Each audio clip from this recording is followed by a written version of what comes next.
Fancy saris కి కంచిపట్టు సారీస్ కి పెట్టింది పేరు పూర్ణిమ ప్రింట్స్. KBHP and Madhav. మొత్తానికి అగ్రరాజ్యానికి మళ్ళీ ట్రంప్ అధినేత అయ్యాడు. ప్రపంచాన్ని మొత్తం ప్రభావితం చేసే ఈ ఎన్నికలలో విజేతగా నిలిచి వైట్ హౌస్లో మరోసారి కొలువుదీరబోతున్న అమెరికా అధ్యక్షుడు ట్రంప్కు లభించే జీతభత్యాలు, వసతి ఏర్పాట్లు, సెక్యూరిటీ లాంటి అంశాలు ఓ లెవెల్లో ఉంటాయి. ఎంతో కుతూహలం రేకెత్తించే ఆ డీటెయిల్స్ ఇప్పుడు తెలుసుకుందాం.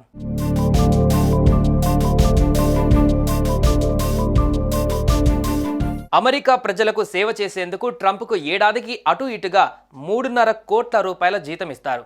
అంటే నెలకు 30 లక్షలన్నమాట. సరిగ్గా 23 ఏళ్ల క్రితం ఈ జీతాన్ని అమెరికా కాంగ్రెస్ డిక్లేర్ చేసింది. అదే ఇప్పటికీ కొనసాగుతుంది.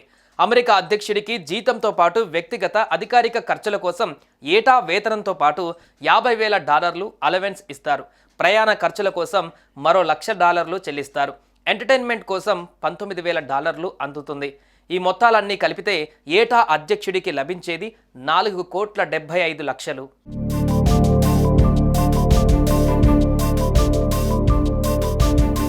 కొత్తగా మళ్ళీ వైట్ హౌస్లోకి ట్రంప్ అడుగు పెడుతున్న వేళ వైట్ హౌస్లో రిపేర్ల కోసం ప్రభుత్వం ఓ $1,00,000 కేటాయించింది. 6 అంతస్తుల ఈ భవనంలో మొత్తం 134 గదులు ఉంటాయి. ఈ భవనం ఇప్పటికీ 225 ఏళ్ల క్రితం నిర్మితమైంది.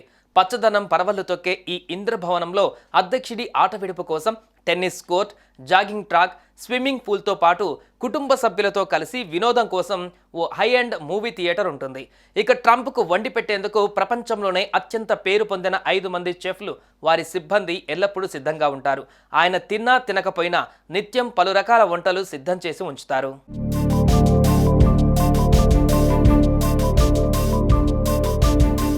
ఈ వైట్ హౌసే కాకుండా ట్రంప్ సారు సేవల కోసం బ్లెయిర్ హౌస్ అనే ఓ గెస్ట్ హౌస్ కూడా ఉంటుంది. వైట్ హౌస్ విస్తీర్ణం 55,000 అడుగులైతే దీని విస్తీర్ణం ఏకంగా 70,000 చదరపు అడుగులు. ఇందులో 119 గదులు ఉంటాయి. అతిథుల కోసం 20 బెడ్రూములు ఉంటాయి. 35 బాత్రూములు, 4 డైనింగ్ హాల్స్, జిమ్, సెలూన్ వంటివి ఉంటాయి. దీంతో పాటు క్యాంప్ డేవిడ్ అనే ఓ హిల్ వ్యూ గెస్ట్ హౌస్ 128 ఎకరాల విస్తీర్ణంలో ఉంది. దౌత్యపరమైన చర్చల కోసం ఈ గెస్ట్ హౌస్ను అమెరికన్ ప్రభుత్వం ఉపయోగిస్తోంది.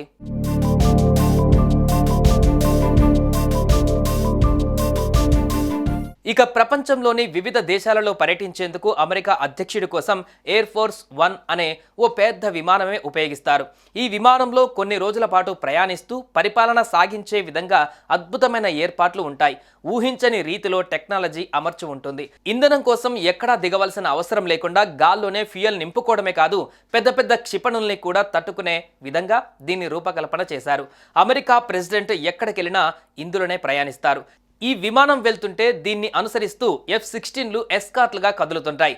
ఒక రకంగా ఇది ఎగిరే వైట్ హౌస్గా చెప్పవచ్చు. దీంతో పాటు అధ్యక్షుడికి సేవలు అందించడానికి మెరైన్ 1 పేరుతో హెలికాప్టర్ ఉంటుంది.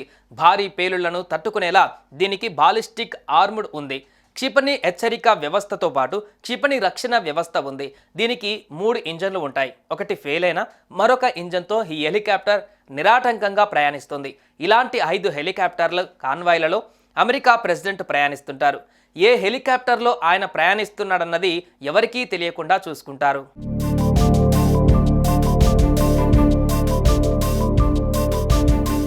ఇక అమెరికా అధ్యక్షుడు ఏ దేశ పర్యటనకు వచ్చినా బీస్ట్ అనే పేరుతో పిలిచే ఆయన కారు కూడా ఆయనకు రాకముందే ఆయా దేశాలలో రెడీగా ఉంటుంది.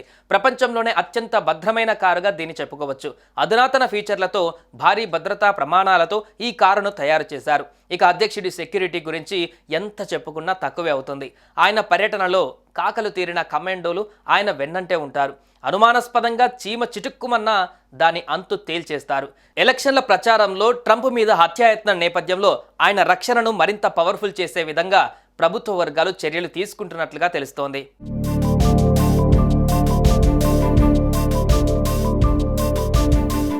ఇలా 5 ఏళ్ల పాటు పాలన చేసి ఆ తర్వాత పదవి నుంచి దిగిపోయిన ఆయనకు ప్రభుత్వం నుంచి నెల నెల పెన్షన్ అందుతూనే ఉంటుంది.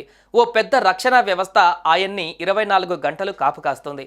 ఇక అధ్యక్షుడిగా ట్రంప్ పదవీకాలం పూర్తి చేసిన తర్వాత ఆయనకు నెలకు మన కరెన్సీలో నెలకు 15 లక్షల రూపాయలు పెన్షన్ జీవితాంతం అందుకుంటారు. ఇప్పటికే ఆ పెన్షన్ ట్రంప్ అందుకుంటున్నారు కూడా. దీనికి తోడు మరో 8 లక్షల రూపాయలు ఆయనకు అలవెన్స్ కింద నెల నెల అందిస్తారు.